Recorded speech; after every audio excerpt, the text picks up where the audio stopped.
Hey YouTubers, today I'm doing a video which is this evening. So the time is 21:10, which I believe is 9:10, which is 1st of July, which is the 7th month and 7/11. I'm talking about my TV programs, my favourite TV programs. I've got a lot on my YouTube book, so I'm gonna go through some and say why. Well, I'm going to go through all of them. I've got all time in the world and say why I like them. First one is Friends. Oh, Friends is to die for. I absolutely love Friends. It's great. It's hilariously funny. There's great characters. It's got one of my favourite actors, David Swimmer, in it. He's hilarious. Um, they're all really good. I mean, Joey's hilarious. Phoebe's funny. Pretty creepy as well. Always watching it on E4. Love that channel. E4 is really, really good. Yeah, I do love E4. They do some really good stuff. Anyway, it's not about the subject. It's dumb of me. Friends is fine. Friends is great. I absolutely do. Out of 10, I rate it 10. That's that. So we can cross Friends out on my list. Next one is Desperate Housewives. Oh, that's got to be one of the best, like almost longest running programs I've ever watched. I love it. The characters are funny. They're all different. They're all argumentative. Some are creepy, and the storylines are great. There's something new every week. It's hilariously funny, and it's got the potential to go on forever. Love that Desperate Housewives. It's really funny, and yeah, it's great. See, this YouTube video was demanded, so now whoever demanded it sent it via my Hotmail, so they didn't say who they were, which is a bit silly. So I can't tell them who said I should do this video. 3 people did, and they all sent to me my Hotmail I should do it. So it didn't exactly say who they were. Wholords at hotmail.co.uk if you want to get hold of me via Hotmail and you haven't got a YouTube account. So we can cross that one. The next one is Family Guy. Oh, I love Family Guy. It's really funny. Theme tune's good. I want to be a family guy. No, so I'm not going to sing. That's the only time I'll ever sing on YouTube. Actually, no, I probably will do it one day. Yeah. No, I might. You like, might be lucky. It's enough that the videos on demand get there. The Family Guy, you know, it's a great animation. It's been going on not for as long as Simpsons, but I think it's really good. Stu's a funny character. Peter's good. They're all really good. I think it's really good. Obviously, Family Guy have got a smaller producing team than Simpsons, so you've got to give credit to them. It takes about 6 months for one episode because of all the little captions they've got to do. I've watched it happen, so it's really interesting how it happens. I've been to one of the studios. It's fantastic. The amount of detail and which goes into it. You think, oh, it's just really easy. Well, it is easy, but it's the time. If you got the time, anyone can do it. It's really easy, but you've got to know what you're doing at the same time. Next one is Inbetweeners. Oh my, sorry, Family Guy. I rate about 8, I think. Inbetweeners. Oh my god, the swearing is the way they use the swearing. I normally like a program with not over swearing, but I do like swearing. It's really funny. It's the way they say it is just good. But the Inbetweeners, they've done it so they say it all the time, and it comes so normal, which is funny. It creates a big laugh for the audience. It's based in a school, and they just look totally older. I mean, now Simon he's like he doesn't look too old, but William is the one which looks really old. If he comes out in his dressing gown when he had to rescue Simon for going into Thingy's house when he went up the roof and he went into the boys' room, into the brothers' room, and he went Daddy, and he had to roll around out the house. That's when William looked really older. He looked about 24. It was really funny. And the way they're really, really deep down, they're like 5-year-olds. Well, not 5, I can't say start. They're like 10-year-olds, you know. You're living that childhood all the time. You might have heard the Inbetweeners movie is coming out soon. I think it's the 4th of August. I'm not sure. I'm going to have to check with my dad. He'll know because he works for that kind of stuff. 4th of August, I believe, the Inbetweeners movie is coming out. I'm definitely going to that, 100%. So I give Inbetweeners a 10 out of 10. So you must watch that if you haven't. Next one is Simpsons. Simpsons is the same sort of thing as Family Guy, but they've all got yellow heads, and it's been running for slightly longer. Their production team is slightly bigger, so it only takes, I think it's 5 months to do an episode, which is still a hell of a long time, but not as long as Family Guy.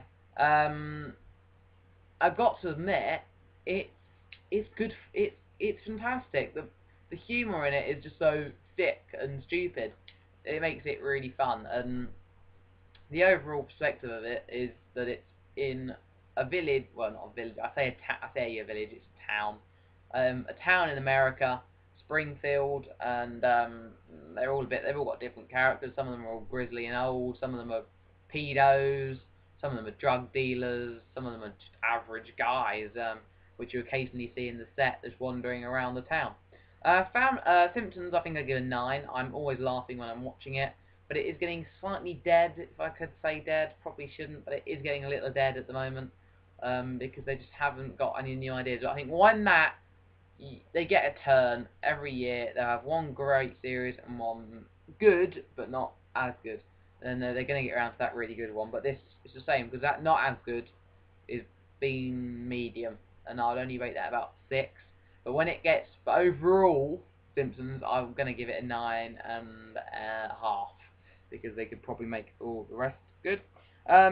Oh, this program, oh my god, it makes me in tears how funny it is. Come Fly With Me. It's on BBC One. It's not at the moment, but it's the Little Britain characters, not the I can't say characters. It's the actors, but basically they're in an airport and they all have different jobs, and the things they do is stupid. Taj is my favourite. He makes up some ridiculous excuses. There's this one time where the wing fell off the plane, and the accent's hilarious as well. Taj's accent is fantastic. The wing fell off the plane, and he had to go round to tell the passengers what went on. And he was sort of saying, the pilot parked the plane and he can't remember where he left it. The pilot was at home watching Avatar, and he on DVD, and he didn't realise how long it was. That kind of stuff. But the way he says it, and the worst thing is the narrator is like exactly the one they've got in the program Airline and like Luton Airport. It's exactly the same one, it might not be exactly the same one, but it sounds exactly the same. So it's so serious, but let alone it's so stupid, but it's hilariously funny, and I just think it looks so real. They've done it in a real airport. They've got Precious. She's one of my favourite characters. I think it's Jamaican, possibly. I don't want to offend anyone. I think it's Jamaican. But it's an actual white guy filming, and the makeup they've done, obviously, darker. The makeup's amazing. Oh my, it really is. I think it's the best makeup which has ever happened in any TV show. That's amazing. Come Fly With Me. 10 out of 10, easily. Easily. Next one is Wheeler Dealers. Now this program is on Discovery, so I know you're going, oh, nerd. Well, actually, yeah, a little bit. But basically, they got to 2 episodes. One episode, they buy a second-hand car and basically refurb it, make it good, make it special, and make it all good. It's not the new cars; it's sort of older cars, sort of 2002 before. So nothing over 2002. It's all older cars from that. They do them all up nicely, and then they sell them on for a profit. Not always a lot, but it's really good, really interesting. It's always quite funny, and how he does it is amazing. I mean, I'm good with mechanics, and I can do that kind of stuff, but the way he doesn't stress about it is amazing. Wheeler Dealers, I give it 10 out of 10 because it is that good. Next one, my soap program, I would say is Coronation Street. Yeah, Corrie. Yeah, I do like it. I'm sad, I know, but the characters have been there forever. They're all dull and boring, and they just come out with some random stuff, and some are just sexy, like Becky. She's good. And stuff like that. And yeah, it's really good. They know their part, and they just play it like they're actual people. Whereas a Corrie, I have to give it about an 8. I don't always watch it, so I do have to give it an 8 because the storylines aren't always good as well. Some of them, they don't even have any storylines. Why is that going that way? It should be going this way. On the camera, it's a different way. Oh wow. That's better. Who thinks I should get my hair cut? If you want me to get my hair cut, put a comment. That'd be thanks. Yeah, that's good. So we've got Corrie, 8 out of 10. Oh, Great program. The Apprentice. I love that program. Basically, there's business women and business ladies, and they do tasks, and one of them gets fired in each group. Well, not each group. The group which loses, one gets fired in that group. It's really good. It's, you know, top class. It's just the end bit gets slightly goes on, but it's still really good. And I don't think that should lose a mark because of that. You know, that is technically what business is. You know, conference meetings and stuff like that. You know, occasionally after they've done something which the physical side, you know, they have to get down to why they didn't get the profits they needed, and basically, yeah, the profits, the balances, how much they spent, all that lot. If they haven't done it, they haven't done it. So that's what business is as well. Um, so Apprentice, it doesn't can't lose any marks because they've got it exactly as it. Well, actually, it can lose one mark because everyone who does it is a pro. They've all got good jobs. They're all earning probably 100 grand or more a year anyway. Some possibly only 60, but they've got good jobs anyway. 60 grand's still a lot of money every year. So overall, they've all really got pretty good jobs. I think they should, if they make it 10 out of 10, they really should employ people which have got an average job but have the knowledge up here. So The Apprentice, I'm going to have to give a 9.5, because it doesn't need to lose a whole mark because of that. Next one is almost my favourite game show. It's called The Cube. I've done a video on when I went to watch it on Thursday, or strike day. We went to watch it up in London, near Wembley. It was right by the side of Wembley, really. With Philip Schofield. It was absolutely fantastic. It was awesome. The game was quite slow in the end, and there's no cutting and stopping in the games. The games are pure tenseness, and you just are up in your seats like this, and when they lose, you kind of feel for them, and it's hard, you know. And the entertainer comes on in the middle, and he's hilarious. He just takes the piss out of everyone, really, which is always quite funny. So The Cube, I give 10 out of 10, not a problem. The next one is Waterloo Road. Oh, I love Waterloo Road. It's basically set in a school, lots of kids, and there's different disasters, and I think I've watched it since the very beginning, and I was quite young at the very, probably only about sort of 7, so I was, you know, good to watch it. You know, well, it wasn't good to watch it. I was only 7, but no, I still watched it at 7. My mum and dad didn't really care, you know. I just do what I like, really. But yeah, at 7. At the beginning, for the first foot until I was about 11, it was all sort of old fights, then stabbing, then a gun brought in, then weed, then cannabis brought in. But as it's excelled, it's got better and better. Every single episode's got better, and every series has got amazingly better.